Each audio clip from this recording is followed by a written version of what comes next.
আজকের গল্প বৃষ্টি। গল্পটি শুনে যদি আপনাদের ভালো লাগে তাহলে অবশ্যই আমার চ্যানেলটি সাবস্ক্রাইব করে আমার পাশে থাকবেন ও বেল আইকনটি অন করে দেবেন, যাতে আমার দেওয়া সমস্ত গল্প খুব তাড়াতাড়ি আপনাদের কাছে পৌঁছে যেতে পারে। শুরু করছি আজকের গল্প। কি মজা বলে তিড়িং বিড়িং করে লাফাতে থাকে বৃষ্টি। আজ তাকে বাবা পরিতোষ বলেছে, খুকু আজ তোমার সার্কাস দেখাতে নিয়ে যাব। বেশ কিছুদিন ধরে ডাবরের মাঠে অজন্তা সার্কাস চলছে। বাবার আর সময় হয় না তাকে নিয়ে যাওয়ার। প্রতিদিন সে বাবার কাছে আবদার করে, নিয়ে চলো না বাবা। আমি কোনোদিনও সার্কাস দেখিনি। বাবা বলে, সময় হোক ঠিক নিয়ে যাব।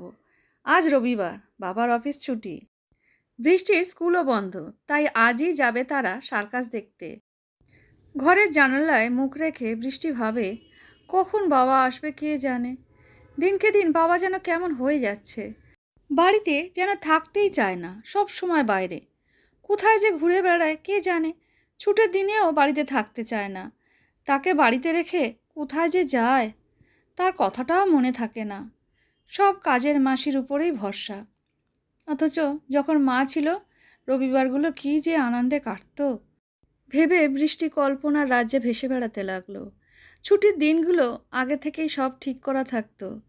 একদিন পার্কে, একদিন রেস্টুরেন্টে, কোনো একদিন ছোটদের জন্য সিনেমা এলে দেখতে নিয়ে যেতেন ওর বাবা মা। না হলে সদরঘাট, 108 শিব মন্দির, বর্ধমানেশ্বর, নবাব বাড়ি, মেঘনাথ সাহা, তারামণ্ডল, সায়েন্স মিউজিয়াম, আবার মাঝে মধ্যে কলকাতার বিভিন্ন জায়গায় ঘুরতে যেত ওরা। বৃষ্টি বাবা মার আঙুল ধরে হাওড়া ব্রিজ, বিদ্যাসাগর সেতু, লঞ্চ ঘাট, বিড়লা প্ল্যানেটেরিয়াম সব কিছুই দেখত। ভেলপুরি খেত, কী যে আনন্দ হতো তার। যেদিন সে ক্লাসে ফার্স্ট হয়, রেজাল্ট নিয়ে বাড়িতে ঢুকতে মায়ের সে কি আনন্দ। আনন্দে আত্মরা হয়ে মা বুকে জড়িয়ে ধরে, চুমু দিয়ে আদর করে।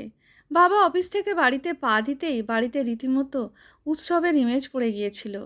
মা বাবা দুজনেই তাকে কোলে থেকে নামাতেই চান না। বৃষ্টি চোখের সামনে সব কিছু ধীরে ধীরে কিভাবে বদলে যেতে লাগলো। এক ঝটকায় সব কিছুকে যেন উল্টে দেয়। এখন দিন রাত মা বাবা ঝগড়া হয়, কথা বলা বলি প্রায় বন্ধ। বাবা যতক্ষণ ঘরে থাকতো মা মুখ ভারী করে থাকতো। কারণে অকারণে বাবাও বিরক্ত হতো মার উপরে। দুজনে সরাসরি কথা বলতো না। সব সময় আমাকে দিয়েই মা সংসারের কথাবার্তা সব বলে পাঠাতো। বাবাও সবসময় রেগে থাকতো। মাকে কিছু বলতে না পেরে আমাকেই ধমকাতো, চোখ রাঙাতো। মা অমনি রান্নাঘর থেকে ছুটে এসে দুম দুম করে আমার পিঠে 2-4 ঘা বসিয়ে দিত। আমি যন্ত্রণায় আর্তনাদ করে জোরে কাঁকিয়ে উঠতাম। মা তখন আমাকে আড়ালে টেনে নিয়ে গিয়ে পিঠে সর্ষের তেল মাখিয়ে দিত, গালে চুমু দিত আর হাউ মাউ করে কাঁদত। বাবাও তখন সব কাজ ফেলে রান্নাঘরের আশেপাশে ঘুরঘুর করত আমাকে কোলে নেওয়ার আশায়। আমি সব যন্ত্রণা নিমেষে ভুলে যেতাম মা বাবার সব ঝগড়া। মা সাদা ফিতে দিয়ে 2টো বেনি বেঁধে দিত। আমিও বেনি দোলাতে দোলাতে বাবার হাত ধরে স্কুলের বাসে গিয়ে উঠতাম। এভাবেই কেটে যাচ্ছিল। একদিন স্কুল থেকে ফিরে দেখি ঘরের মধ্যে ভীষণ চেঁচামেচি, টেপ রেকর্ডারে বেশ জোরে গান বাজছে। বাবা মাকে একটা কাগজ দেখিয়ে বলছে, সই করো এখনই, আমি এই রকম বাজে মেয়েকে নিয়ে ঘর করতে পারবো না। মা বলছে, কিছুতেই করবো না। তারপর বাবা মায়ের চুলের মুঠি ধরে হিড় হিড় করে টেনে নিয়ে আসে, জোর করে হাতে কলম গুঁজে দিয়ে বলে, কর শিগগির, নচেত গুলি করে মারব। মায়ের পিঠে দাদুর টোটা ভরা বন্দুকের নল ঠেকানো। আমি দেখে জোরে ভ্যাঁ করে কেঁদে ফেলি। বাবা পিছন ফিরে কড়া গলায় বলে, খুকু তুমি পাশের ঘরে যাও। আমি স্কুল ব্যাগটা পাশের ঘরে বিছনার উপর ছুঁড়ে ফেলে উপুর হয়ে কাঁদতে কাঁদতে কান পেতে রইলাম গুলির আওয়াজ শোনার জন্যে। বেশ কিছুক্ষণ কেটে গেল, শব্দ কিছুই কানে এলো না। আমি চুপি চুপি পাশের ঘরে গিয়ে দেখি মা একটা বড় অ্যাটাচিতে জামা কাপড় গোছাচ্ছে। আমি উঁকি মেরে দেখতে লাগলাম। ঘরে ঢোকার সাহস হলো না। মা আমায় ইশারা করে কাছে ডাকলো। দেখি মার চোখ দুটো টকটকে লাল, কেঁদে কেঁদে ফুলে গেছে। আমাকে জড়িয়ে ধরে সে কি কান্না, বলে যাবি সোনা আমার সঙ্গে। আমি বললাম কোথায়। মা বলে, অমিত কাকুর বাড়ি। অবাক হয়ে বলি, এক্ষুনি যাবে? মা বলে, হ্যাঁ, না হলে তোর বাবা যদি ফিরে এসে আমাকে দেখে তাহলে গুলি করে মারবে বলেছে। আমি ছুটে এসে আমার ছোট্ট পুতুলের বাক্সটি নিয়ে এলাম। মা কাণ্ড দেখে হেসে ফেলে, বলে, দূর খেপি, এত ছোট্ট বাক্সে কখনো তোর জামা কাপড় ভরা যায়? সেই কাঁচ বসানো ভেলভেটের ব্যাগটা নিয়ে আয়। আমি এক ছুটে ব্যাগ এনে হাজির করলাম। তাড়াহুড়ো করে দুজনে মিলে জামা কাপড় গুছিয়ে তৈরি হয়ে নিলাম।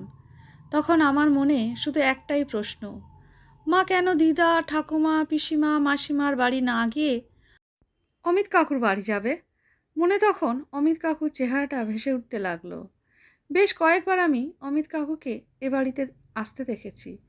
বাবার অফিসের কলিগ, ভদ্রলোক নাকি এখনও বিয়ে করেননি, এক বয়স্কা পিসির কাছেই থাকেন। উনিই নাকি কাকুকে মা মারা যাওয়ার পর কোলে পিঠে করে মানুষ করেছেন। পিসেমশাই বহুদিন হলো গত হয়েছেন। এখন সংসারে ওনারা দুইটি প্রাণী। বাবার সঙ্গে খুব ভাব ওনার।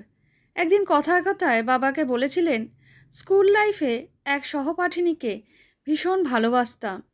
যখন বাড়ি থেকে অন্য জায়গায় জোর করে ওর বিয়ে দিয়ে দিল, তখন থেকেই প্রতিজ্ঞা করলাম জীবনে আর বিয়ের পিঁড়িতে বসবো না। বেশ কয়েকবার মার সঙ্গে গিয়েছিলাম কাকুর বাড়ি। পিসিমা খুব আদর যত্ন করে আমাদের কত কী খাইয়েছিলেন। মার হাত দুটো ধরে কী সব বলেছিলেন কাকুর জন্যে, আর কাঁদছিলেন। মাও কাঁদছিলেন। আমি জিজ্ঞাসা করেছিলাম, মা, কাকুর পিসিমা কাঁদছিল তো তুমি কাঁদছিলে কেন? মা আঁচলে চোখ মুছে বলেছিল, সে তুই এখন বুঝবি না। চুপ করো, বেশি পাকামো করো না।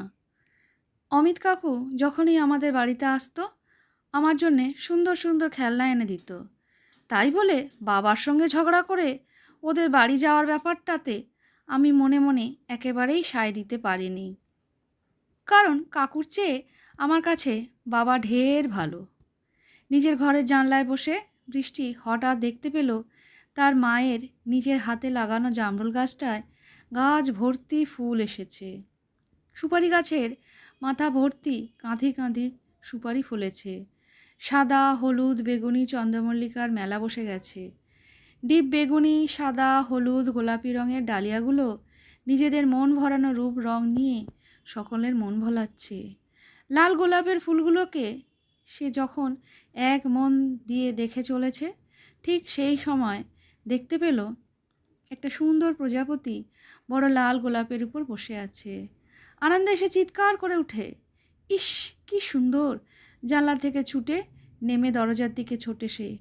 দেখে দরজায় তালা দেওয়া। এইভাবেই প্রতিদিন তাকে বারান্দার গ্রিলে তালা দিয়ে চলে যায় তার বাবা। কাজের মাসি যখন আসে তখন খোলে। হঠাৎ করেই মায়ের জন্যে বুকের ভেতরটা কেমন করে ওঠে। বুক ফেটে কান্না বেরিয়ে আসে। চোখ থেকে ঝরঝর করে জল ঝরে পড়ে বৃষ্টির। সেদিনটার কথা মনে পড়ে যায়। আপন মনেই বলে ওঠে, উহ, কি সাংঘাতিক ব্যাপার! আমি মার সঙ্গে যেই বেরোতে যাব এমন সময় বাবা এসে হাজির। তখন ছুটে রিকশায় মায়ের কোলে চেপে মাকে আঁকড়ে ধরেছি।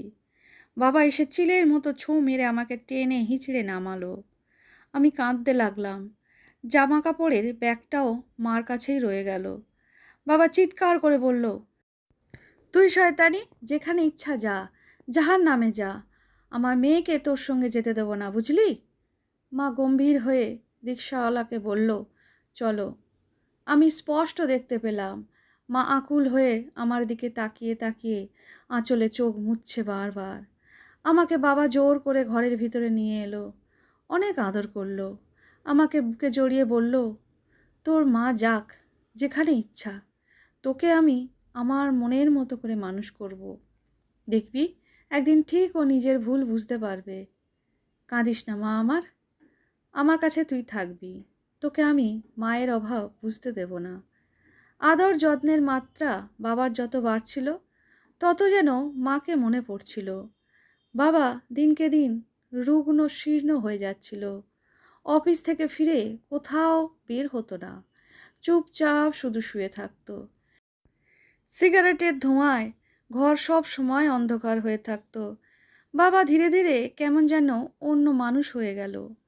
আগের মতো আর আমায় কাছে রাখতো না, আদর করতো না, প্রতিদিনকার পড়াশোনার খোঁজও নিত না। ধীরে ধীরে বাবা খুব অসুস্থ হয়ে পড়ল। আমি পাশের বাড়ির কাকিমাকে ডেকে ডাক্তারখানায় নিয়ে গেলাম। ডাক্তারখানা থেকে ফেরার পর বাবা যেন আরও বেশি উদ্বিগ্ন বিভ্রান্ত হয়ে পড়ল।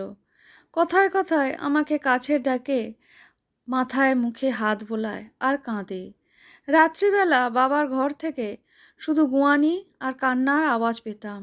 সকালে উঠেই বাবার কাছে ছুটে যেতাম। দেখতাম বাবা কেমন যেন নিস্তেজ হয়ে পড়ে আছে, চোখ বন্ধ। আমি কোনো কিছু বলতে না পেরে আবার নিজের ঘরে ফিরে আসতাম।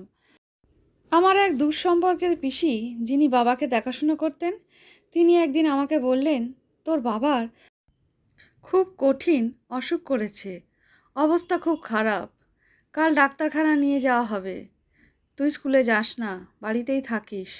আমি বারবার জিজ্ঞাসা করলাম, বাবার কী অসুখ করেছে?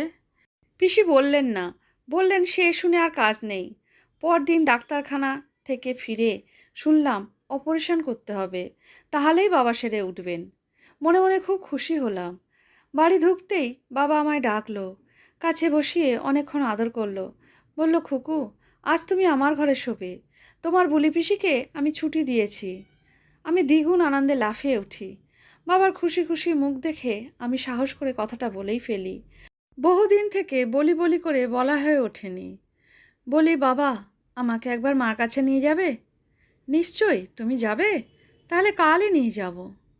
কথা বলতে বলতে বাবা চোখের সামনেই যন্ত্রণায় কুঁকড়ে যায়। বলে, খুকু, একটু জল দে তো। আমি বললাম, বাবা, তুমি ওরকম করছো কেন? বাবা বলেন, কই কিছু করিনি তো। তোমার খাওয়া হয়ে গেছে, শুয়ে পড়ো। আজ তোমাকে আমি একটা খুব সুন্দর গল্প শোনাবো। আমি আনন্দে আত্মহারা হয়ে বলি, বাবা, তোমার শরীর খারাপ করবে না তো? বাবা দৃঢ়ভাবে উত্তর দেয়, না না, আমি এখন সুস্থ হয়ে গেছি, দেখছিস না। পরিতোষ পাশের ঘরে গিয়ে পকেট থেকে এক পাতা ট্যাবলেট বের করে, ভালো করে গুঁড়ো করে দুধের গ্লাসে মেশায়। মেশানোর সময় হাতটা একবার কেঁপে ওঠে, তবু সে মনকে শক্ত করে। ডাক্তারের কথাগুলো তখন তার কানে যেন হাতুড়ির মতো ঘা মারছে। সে স্পষ্ট দেখতে পায় গল ব্লাডারে স্টোন। অপারেশন করার জন্য ছুরি ঠেকাতেই ভিতরে দগদগে ঘা। ডাক্তারবাবুর কথাই ঠিক হয়। অপারেশন টেবিল থেকেই আর জ্ঞান ফেরে না তার। স্পষ্ট দেখে খুকু পাগলের মতো রাস্তা দিয়ে ছুটছে। কতগুলো ছেলে ওকে পিছু পিছু তাড়া করছে। খুকু মরিয়া হয়ে চেঁচাচ্ছে, বাবা, বাঁচাও, আমাকে বাঁচাও। আমি আর পারছি না ছুটতে। না, এ হতে পারে না। পরিতোষ নিজের মনেই চিৎকার করে ওঠে। আজই সে গিয়েছিল বৃষ্টির মার কাছে। দেখেছে খুব আনন্দে আছে সে। অতীত তার কাছে এখন বর্তমান। অপমানিত হয়ে ফিরে এসেছে পরিতোষ। বলতে গিয়েও নিজের অসুখের কথাটা বলতে পারেনি। ওর সাজগোজ দেখে ঘৃণায় মুখ ফিরিয়ে নিয়েছে। তখনই সে ঠিক করেছে বৃষ্টির ব্যবস্থা সে নিজেই করে যাবে, কারো মুখোপেক্ষী করে রেখে দিয়ে যাবে না। ভাবতে ভাবতে চোয়াল শক্ত হয়ে ওঠে পরিতোষের। সে গ্লাসের দুধ এনে বলে, নে মা, দুধটুকু খেয়ে নে। বৃষ্টি বলে, বাবা, তুমি খাবে না? বাবা দীর্ঘশ্বাস ফেলে বলে, হ্যাঁ রে মা, আমিও খাবো। বৃষ্টি দুধের গ্লাস হাতে আর একবার বাবাকে বলে, বাবা, মনে আছে তো, কাল আমাকে মায়ের কাছে নিয়ে যাবে বলেছ। কি যে মজা হবে, কতদিন পর মার কাছে যাব। পরিতোষ জানলার বাইরে চোখ রাখে, দেখে জীবন যেমন চলে তেমনি চলছে। শুধু তার জীবনের সব কিছু ওলটপালট হয়ে গেল।